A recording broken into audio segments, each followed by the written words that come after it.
Start करते हैं levers से। अब देखो लीवर्स है क्या, एक सिंपल मशीन है। It's a simple machine in the form of rod या बार आप कह लो। लीवर आपका रॉड होगा या बार, आप कह सकते हो रॉड या बार। और ये एक सिंपल मशीन है। अब जैसे देखो, ये जैसे मेरे पास एक रॉड है, इस रॉड को मैंने यहाँ सेंटर पर फिक्स कर दिया। इस पॉइंट पर मैंने इसको फिक्स कर दिया और यहाँ पर एक बॉक्स है। इस बॉक्स को मेरे को उठाना है, ये लोड है। इस बॉक्स को मेरे को उठाना है। तो एक तरीका तो है मेरे पास कि मैं ऊपर की तरफ इस पर फोर्स लगाऊं, हाथ से इसको ऐसे उठा लूं ऊपर की तरफ, बट वो एक डिफ़िकल्ट टास्क होगा because against the gravity work करना डिफ़िकल्ट होता है। एक तरीका मेरे पास ये है कि मैं यहाँ पे ऐसे डाउनवर्ड फोर्स लगाऊं इस पे, और जिससे कि ये बॉक्स ऊपर की तरफ उठ जाएगा। अब जैसे मान लो ये लीवर है हमारे पास, इसको हमने यहाँ सेंटर पे फिक्स कर रखा है, यहाँ पर बॉक्स पड़ा है, और यहाँ पर अगर मैं नीचे की तरफ फोर्स लगाऊं ऐसे, तो ये ऊपर की तरफ बॉक्स उड़ जाएगा। और ये फोर्स लगानी नीचे की तरफ ईजी है क्योंकि in the direction of gravity work हो रहा है। ठीक है, तो यह जो फिक्स पॉइंट है ना, इस फिक्स पॉइंट को हम कहते हैं फलक्रम। इस फिक्स पॉइंट को हम कहते हैं फलक्रम, FUL। एफ से डिनोट करेंगे इसको, फलक्रम को। आपकी जो फोर्स है ये एफर्ट है और ये हमारा लोड है। अब देखो फलक्रम से एफर्ट तक, फलक्रम से एफर्ट तक का जो डिस्टेंस है इसे हम कहते हैं एफर्ट आर्म। Effort arm. और फलक्रम से लोड तक के डिस्टेंस को हम कहते हैं लोड आर्म, LA। ठीक है, ये एफर्ट आर्म हो गया, ये लोड आर्म हो गया। अब यहाँ पर एक चीज़ और देखने वाली है कि जैसे ये मान लो ये है आपका लीवर, इसको मैंने इस सेंटर पॉइंट पे फिक्स कर रखा है और मैं नीचे की तरफ यहाँ पे फोर्स लगा रहा हूँ और यहाँ पे बॉक्स पड़ा है जो ऊपर की तरफ उठ रहा है। अब देखो जैसे मैंने नीचे की तरफ फोर्स लगाई तो ये लीवर क्या कर रहा है, रोटेट। यहाँ सेंटर पे फिक्स कर रखा है, नीचे की तरफ फोर्स लगाई ऐसे, और ये लीवर क्या कर रहा है, ऐसे रोटेट हो रहा है ऐसे। तो लीवर को हम यह कह सकते हैं कि उसकी डेफिनेशन अगर आप बुक में देखो तो दे रखी है, lever is a simple machine in the form of rod और बार दैट रोटेट्स। क्या करता है लीवर, रोटेट करता है अबाउट अ फिक्स्ड एक्सिस। ठीक है, अब इसमें हम लीवर में एग्जाम्पल्स जो आप डेली लाइफ में आपकी छोटी छोटी चीज़ लीवर की तरह बिहेव करती है, जैसे फॉर एग्जाम्पल सीजर्स। अब सीजर्स कैसे हो सकती है लीवर, ये आपकी सीजर इस पॉइंट पर ये फिक्स होती है, तो ये वाला पॉइंट क्या हो गया, फलक्रम F। यहाँ पर होगा आपका पेपर जिसको आपको कट करना है, तो ये हो गया लोड, और ऐसे आप इस पे एफर्ट लगाओगे। अब फलक्रम से लेकर एफर्ट तक का डिस्टेंस हो गया एफर्ट आर्म, और फलक्रम से लेकर लोड तक का डिस्टेंस हो गया लोड आर्म। ऐसे ही आप उसका एग्जांपल ले सकते हो स्टेपलर। स्टेपलर आप यूज करते हो, यह भी आपका लिवर की तरह बिहेव करता है। ये आपका मान लो स्टेपलर है। ठीक है, यहाँ पर आपको कोई भी चीज़ स्टेपल करनी है, तो यहाँ पर आप ऐसे लगाओगे एफर्ट, इस पॉइंट पर ये फिक्स्ड है तो ये फलक्रम हो गया, और ये हो गया आपका लोड। फलक्रम से लेकर एफर्ट तक का डिस्टेंस हो गया एफर्ट आर्म, और फलक्रम से लेकर लोड तक का डिस्टेंस क्या हो गया, लोड आर्म। ठीक है, अब ऐसी एक इंपॉर्टेंट एग्जांपल है जो एग्जाम में पूछा जा सकता है, क्रो बार। क्रो बार क्या होता है, जैसे मान लो ये बॉक्स है, इस बॉक्स को उठाना है अगर हमें इस प्लेटफॉर्म पर ले, ये एक प्लेटफॉर्म है, इस बॉक्स को इस प्लेटफॉर्म पर ऊपर चढ़ाना है, तो ये होता है ऐसे, एक क्रो बार होता है ऐसे। यहाँ पे आप अगर नीचे की तरफ एफर्ट इसमें लगाओ तो ये बॉक्स ऊपर उठ के इधर आ जाएगा, तो ये बॉक्स हो गया हमारा लोड। और ये किस पॉइंट पर फिक्स्ड है, इस पॉइंट पर, तो ये फलक्रम हो गया F। ठीक है, फलक्रम से लेके एफर्ट तक का डिस्टेंस एफर्ट आर्म, ये एफर्ट आर्म हो गया, और फलक्रम से लेके लोड तक का डिस्टेंस हो गया लोड आर्म। अब ऐसी आप एक और एग्जांपल दे सकते हो नट क्रैकर का। नट क्रैकर होता है, इससे वो ड्राई फ्रूट जो आप होते हैं ना वो ब्रेक कर सकते हो। जैसे मान लो ये नट क्रैकर है और यहाँ पे आपका कोई भी ड्राई फ्रूट पड़ा है, यहाँ पे आप ऐसे एफर्ट लगाना इस पे,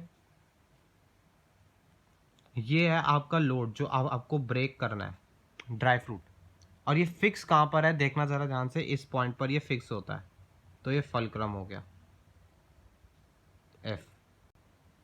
अब यहाँ पे देखो फलक्रम से लेकर लोड तक का डिस्टेंस हो गया लोड आर्म, और फलक्रम से लेकर एफर्ट तक का डिस्टेंस हो गया एफर्ट आर्म। अब इसमें नेक्स्ट एग्जांपल है सी सॉ का। सी सॉ जो झूला होता है पार्क में, ये देखो ऐसे है, यहाँ पर एक जना बैठा है और यहाँ पर दूसरा। अब देखो इस पॉइंट पर ये फिक्स्ड है तो ये फलक्रम हो गया, ये लोड है और इसको एफर्ट लगाना है नीचे की तरफ, इसको ऊपर उठाने के लिए। ठीक है, तो फलक्रम से लेकर लोड तक का डिस्टेंस आपका लोड आर्म, और फलक्रम से लेकर एफर्ट तक का डिस्टेंस एफर्ट आर्म। ऐसी एक और एग्जांपल देख लो, लास्ट एग्जांपल है नाइफ का। ये आपका ऐसे नाइफ हो जाएगा, ये नाइफ है और ये एप्पल है। अब ये नाइफ एप्पल को अगर काट रहा है तो यहाँ से आपने नाइफ को पकड़ा है, तो आपने जिस पॉइंट से नाइफ को पकड़ा है ये हो गया आपका फिक्स पॉइंट फलक्रम। आप ऐसे नीचे की तरफ इस पर एफर्ट लगाओगे काटने के लिए, और ये एप्पल हो गया आपका लोड। अब फलक्रम से लेकर लोड तक का डिस्टेंस लोड आर्म, और फलक्रम से लेकर एफर्ट तक का डिस्टेंस एफर्ट आर्म। अब हमारी बुक्स में लीवर्स को उसने 3 कैटेगरी में डिवाइड करा हुआ है। लीवर्स को 3 कैटेगरी में डिवाइड करा हुआ है। पहला आता है क्लास 1 लीवर, फिर आते हैं क्लास 2 लीवर, और लास्ट में आते हैं क्लास 3 लीवर। तो क्लास 1, क्लास 2 और क्लास 3 लीवर्स को समझने के लिए यहाँ पर दोबारा एग्जांपल्स पे आते हैं। इनमें देखो एक चीज़ कॉमन क्या है, यहाँ पे फलक्रम लोड और एफर्ट के बीच में है, इसमें भी फलक्रम लोड और एफर्ट के बीच में है। इस वाले एग्जाम्पल में भी देखो तो फलक्रम लोड और एफर्ट के बीच में है। अगर आप क्रो बार में देखो fulcrum is again in between load and effort.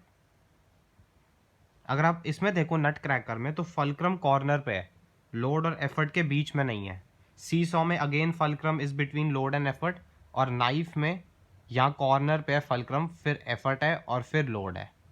तो इनमें कुछ एग्जांपल्स में फलक्रम जो है सेंटर में पड़ता है एफर्ट और लोड के या बिटवीन में, और कुछ में जो है कॉर्नर पे आता है। ठीक है, तो क्लास 2 और क्लास 3 लीवर्स ऐसे हैं जिनमें fulcrum is never between load and effort. ऐसे लीवर्स जिसमें फलक्रम लोड और एफर्ट के बीच में नहीं आता वो या तो क्लास 2 से बिलोंग करेंगे या क्लास 3 से बिलोंग करेंगे। क्लास 1 वाले लीवर्स कौन से हैं, जिसमें fulcrum is always between load and effort. Fulcrum is always between load and effort. और क्लास 2 और क्लास 3 वाले कौन से हैं, जिसमें fulcrum is never between load and effort. अब देखो, अब स्पेसिफिकली अगर हम क्लास 2 की बात करें तो इन लीवर्स के लिए mechanical advantage and velocity ratio दोनों ग्रेटर देन 1 होते हैं, और क्लास 3 की बात करें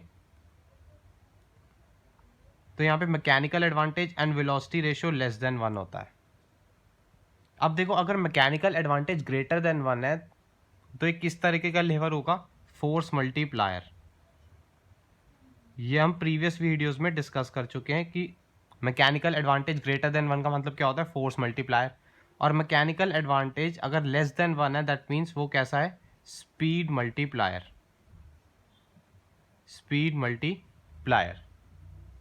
अब देखो, इन्हीं लीवर्स में से हम क्लासीफाई करेंगे कौन से क्लास 2 को बिलोंग करते हैं और कौन से क्लास 3 को बिलोंग करते हैं, इस पे हम बाद में आएंगे। तो एक तो नट क्रैकर हो गया जहाँ पे फलक्रम इन दोनों के बीच में नहीं आता, और एक हो गया नाइफ का एग्जाम्पल। अब देखो नट क्रैकर कैसा है, फोर्स मल्टीप्लायर है, क्योंकि आपको इस नट को ब्रेक करने के लिए हाथ से काफ़ी फोर्स लगानी पड़ेगी, बट इस नट क्रैकर की वजह से आपको कम एफर्ट में आपका नट ब्रेक हो जाएगा। तो ये कैसा है, फोर्स मल्टीप्लायर और क्लास 2 लेवल को बिलोंग करता है। तो इसका एग्जाम्पल क्या हो गया, नट क्रैकर। अब ऐसी स्पीड मल्टीप्लायर देखो, अगर आपको एप्पल को काटना है तो नाइफ से फटाफट कट जाएगा। तो यह क्या हो गया, इसका एग्जाम्पल क्या होगा, क्लास 3 का नाइफ। अब क्लास 1 लेवर्स में क्या होता है, देखो mechanical advantage and velocity ratio greater than 1 भी हो सकता है, mechanical advantage and velocity ratio less than 1 भी हो सकता है, और mechanical advantage and velocity ratio equals to 1 भी हो सकता है। ये तीनों केसेस क्लास 1 में पॉसिबल है, लेकिन क्लास 2 में सिर्फ ग्रेटर देन 1 और क्लास 3 में सिर्फ लेस देन 1। अब इन एग्जाम्पल्स को देखो, अगर आप जिनमें फलक्रम बीच में आ रहा है तो ये सारे क्लास 1 को बिलोंग करते हैं। इनमें से हम कैटेगराइज करते हैं कौन से लेस देन 1 वाले हैं और कौन से ग्रेटर देन 1 वाले हैं। अब देखो सीजर्स में अगर आप देखो तो आपको पता है ये स्पीड मल्टीप्लायर है, तो है तो ये क्लास 1 का। क्यों क्लास 1 का है, क्योंकि यहाँ पे फलक्रम इन दोनों के बीच में आ रहा है, और दूसरी चीज़ इसकी मैकेनिकल एडवांटेज लेस देन 1 होएगी क्योंकि ये स्पीड मल्टीप्लायर है। अब आप इसमें स्टेपलर को देखो, ये भी क्लास 1 को बिलोंग करेगा और ये भी स्पीड मल्टीप्लायर है, तो मैकेनिकल एडवांटेज इसकी भी लेस देन 1 होगी। क्रो बार अगर आप ध्यान से देखो तो है तो ये क्लास 1 का, क्योंकि फलक्रम एफर्ट और लोड के बीच में है तो ये क्लास 1 का, लेकिन आपको इस लोड को उठाना है, भारी लोड को आपको कम एफर्ट में उठाना है, तो ये फोर्स मल्टीप्लायर होगा, तो इसके लिए मैकेनिकल एडवांटेज ग्रेटर देन 1 होगी। अब नट क्रैकर तो क्लास 2 को बिलोंग करता है।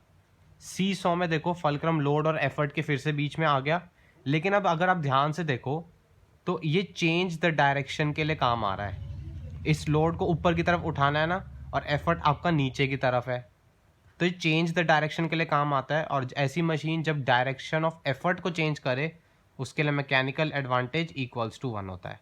और नाइफ हमने कैटेगराइज कर लिया, क्लास 3 को बिलोंग करता है। अब देखो लीवर्स के केस में ना आपको एक मैकेनिकल एडवांटेज का फॉर्मूला देखने को मिलेगा, इंपॉर्टेंट फॉर्मूला है, याद रखना। Effort arm upon load arm, EA upon LA। Okay, इसको याद रखना। अब देखो एक क्वेश्चन है, इसको हम समझ लेते हैं।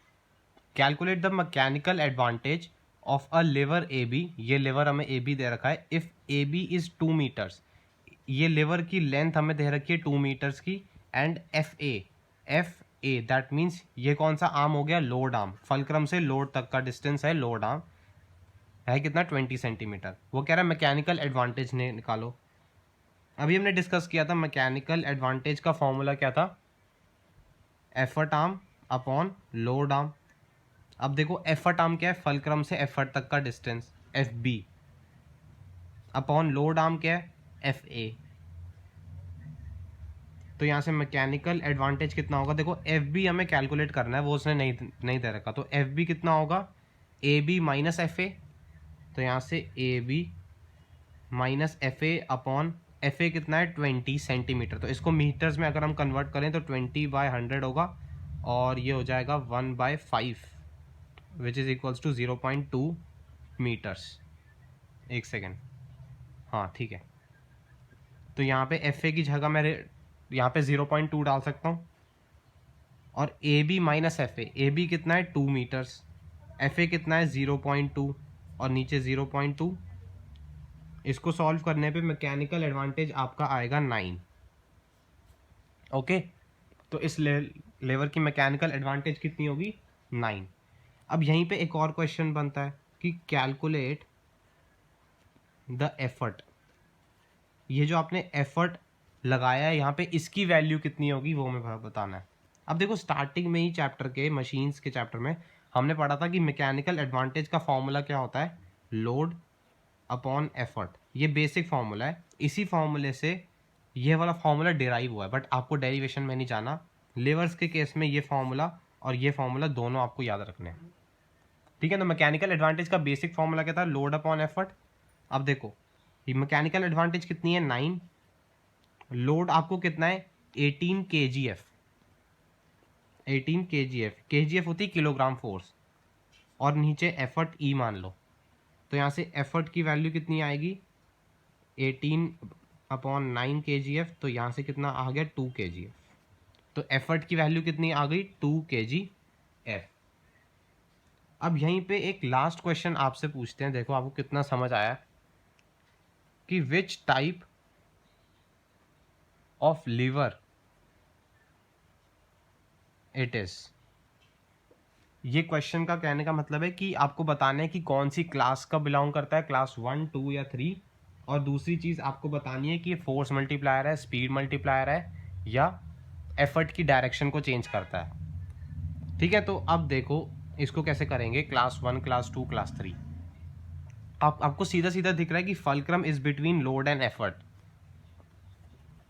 तो ये क्लास 1 को बिलोंग करेगा क्योंकि क्लास 1 में ही फलक्रम लोड और एफर्ट के बीच में होता है।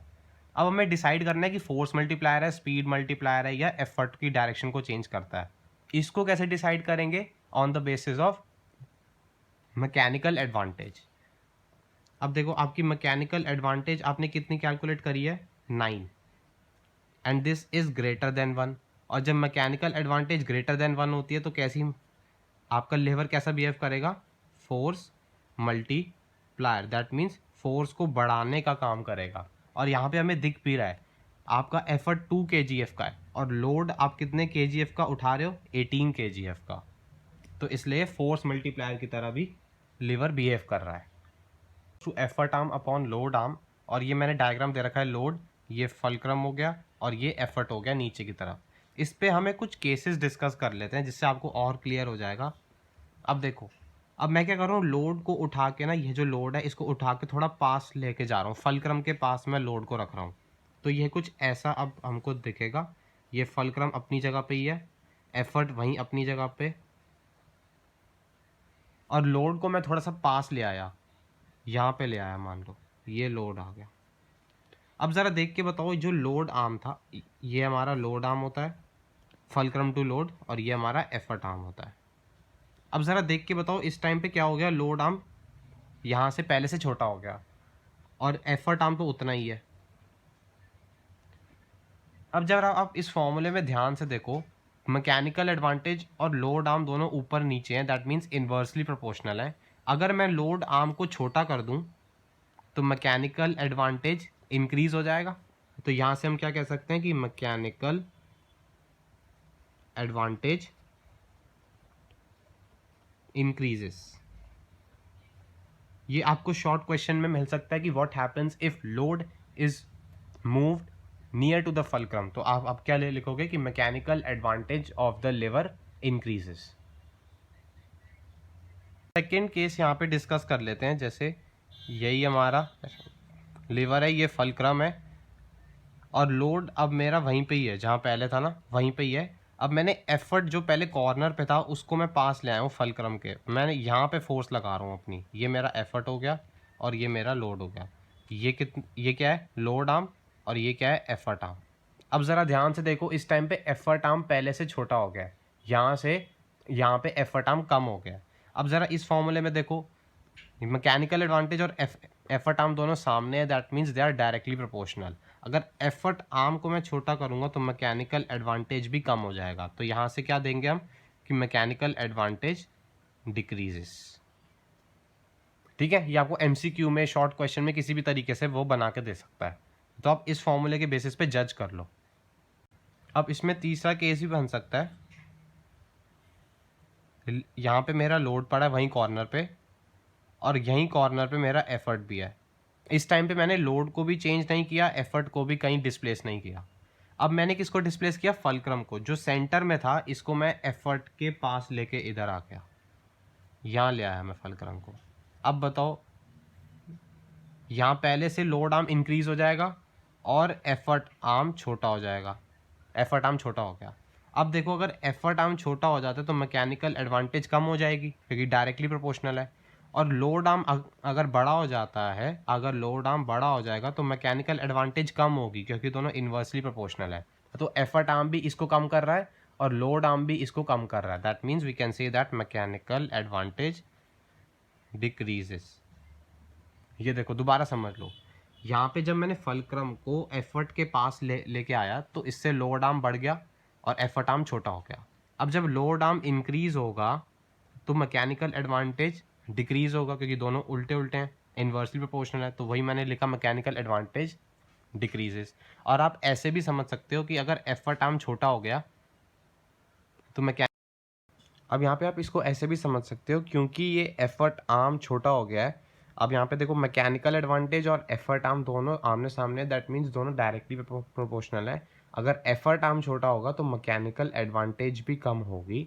इससे हम देख सकते हैं कि मैकेनिकल एडवांटेज डिक्रीजेस। तो आप किसी भी तरीके से समझ सकते हो, चाहे आप लोड आर्म के कंसेप्ट से समझो या एफर्ट आर्म के कंसेप्ट से समझो। अब यहीं पे फोर्थ केस भी डिस्कस कर लेते हैं, जिसमें देखो लोड अपनी जगह पे ही है, वहीं पे एफर्ट भी अपनी जगह पे ही है। अगेन मैं फलक्रम को चेंज कर रहा हूँ, इस बार टूवर्ड्स द लोड कर रहा हूँ, लोड के पास में लेके आ रहा हूँ। इससे क्या होगा, लोड आर्म छोटा हो जाएगा और एफर्ट आर्म बड़ा हो जाएगा। अब जब देखो एफर्ट आर्म बड़ा होगा तो मैकेनिकल एडवांटेज इंक्रीज होगी, तो यहाँ लिख सकते हैं मैकेनिकल एडवांटेज इंक्रीजेस।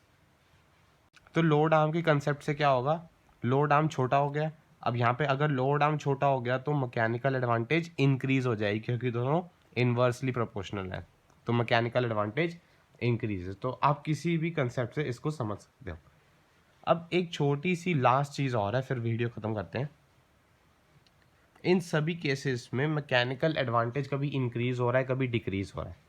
अब अगर मान लो क्वेश्चन मैकेनिकल एडवांटेज पे ना आ गए, आपको क्वेश्चन आ गया व्हाट अबाउट वेलोसिटी रेशियो, क्या वेलोसिटी रेशियो इन सभी केसेस में चेंज होगा? आंसर है no, velocity ratio remains fixed. ये हमने इसके सेशन शायद है हमारा 02 मशीन्स के सेशन 02 में जब हमने वेलोसिटी रेशियो और एफिशिएंसी के बारे में पढ़ा था, वहाँ पे हमने डिस्कस किया था कि वेलोसिटी रेशियो एक ऐसी क्वांटिटी है जो कभी चेंज नहीं होती फॉर अ मशीन। तो इन सभी केसेस में मैकेनिकल एडवांटेज तो चेंज होगा, लेकिन वेलोसिटी रेशियो हमेशा फिक्स रहेगी। तो यह भी क्वेश्चन आपको बन सकता है, ठीक है।